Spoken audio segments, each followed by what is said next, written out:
Why was God so harsh on people in the Old Testament and more forgiving in the New Testament? You know, my first reaction to that question is to say he wasn't, or he is. He wasn't as harsh as you think, and he is more harsh than you think. But that may not be the most helpful thing to say. It may be that we should just acknowledge that this question is probably coming out of reading lots of stories of battles, horrible battles, lots of stories of harshness.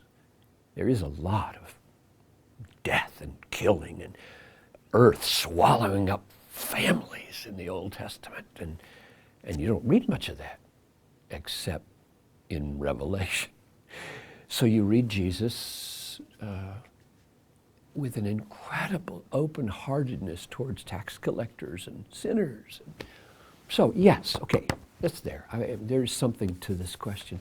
And the answer is probably signaled in Luke 4, where Jesus comes into the synagogue and he says, this is being fulfilled in your hearing. He read Isaiah, and the day of the Lord is at hand.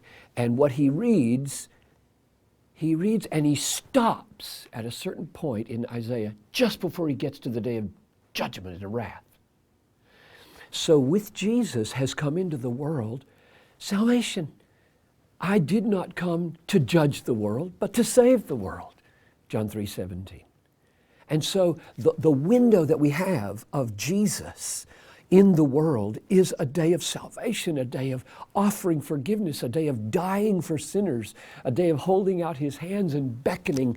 And all that in the Old Testament was preparation to show how wrathful and how just and how true and how glorious God is and how terrible sin is. And now you're getting Jesus, who is mercy incarnate, grace incarnate, forgiveness incarnate, open-heartedness incarnate, saying, this is what's available for you.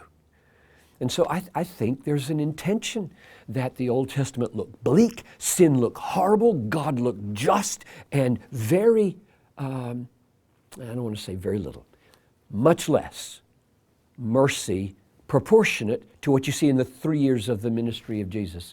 And that's intentional. This is what God's heart is to the world right now. Come. And then the New Testament closes with another Old Testament. The book of Revelation is horrific. So we're in a window right now. So if people are watching this right now, they should feel, I'm in a window of mercy, and I should embrace it so that I can escape the wrath when it comes again.